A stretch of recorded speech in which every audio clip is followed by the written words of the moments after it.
have in place all the technological tools to build cities, whether we're using them or no, is debatable. But how does a planner create spaces that help manufacture that ineffable thing, a unique spirit of a place? How do you go about creating that as you build a Bombay-Delhi corridor, for instance? How do you give people a sense of uniqueness? So, one of the unique things is, I think, to my mind, this process of land acquisition is a dead model, and it'll be increasingly being going to die because it's been vastly, exploited by the system. And I think a very good model is what used to be done in Gujarat and parts of Maharashtra, and that is a process of town planning.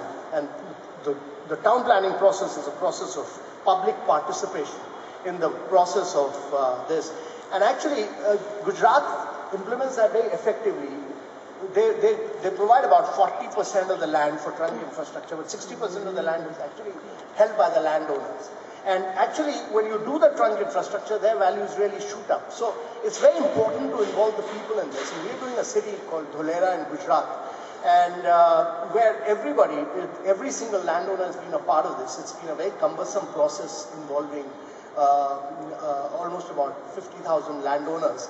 But today everybody is a willing participant in that process of development. And there's been just about no hue and cry about this process of urbanization.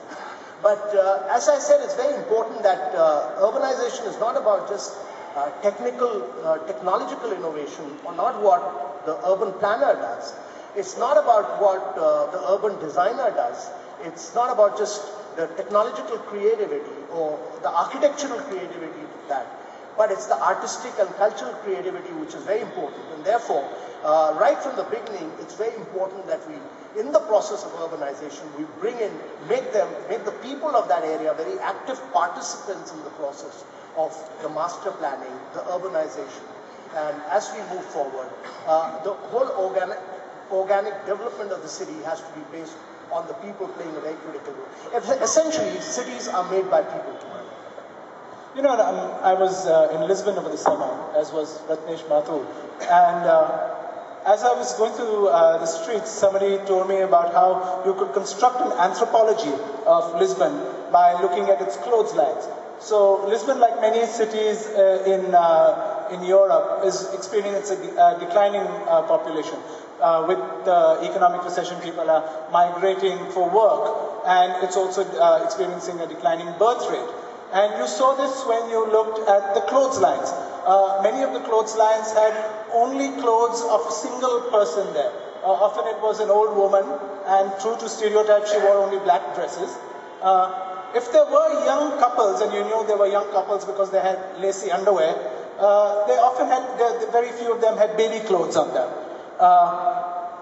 The only clotheslines that seemed to have baby clothes were clothes with salwar kameezes and sort of other immigrant clothes on them. And I thought that was quite interesting, sort of looking at a city through its clotheslines. Teju Cole, the Nigerian writer who's now writing a book called Lagos, says that the public transport is his book of the city. Did you all have devices that you all used in order to try to understand how your specific cities worked? Yeah, absolutely. I mean, I think... Okay, so I did the old-fashioned thing of going around and talking to people. So, I mean, I didn't use any metaphorical device like clotheslines and stuff like that. But I've gone around the villages of Greater Noida, and I've spoken to about 100-odd farmers, shopkeepers, school teachers, students. So I've spent many hours sitting on charpais and drinking extra sweet tea. And I've also gone to a Gujar community wedding uninvited and sort of gate crashed it, but they were pretty sweet about it and sort of observed what they're doing and took pictures and stuff like that.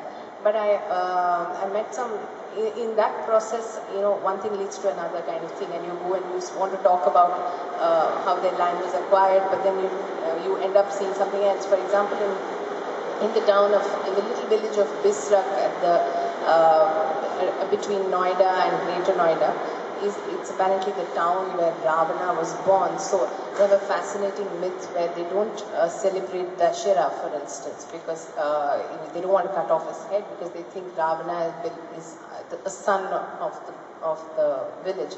So when I was there, somebody took me to a Saperon ki basti, which is like a snake charmers settlement. And those snake charmers are one of the oldest people who have ever lived in that region. And they are at the moment, they are a small habitat right at the edge of the city, literally shunted out, and it didn't even look like it was a couple of buffaloes, a lot of hay, and a few really poor people who stood out by their poverty in a milieu when everyone is getting rich by selling land because they had no land to sell. So these are things that I discovered. I mean, like I said, the regular way. I mean, I've done a lot of walking about and reporting, meeting villagers and stuff. We've got about 7 minutes left, so let's throw this open to the audience and see if you have any questions. There's one there.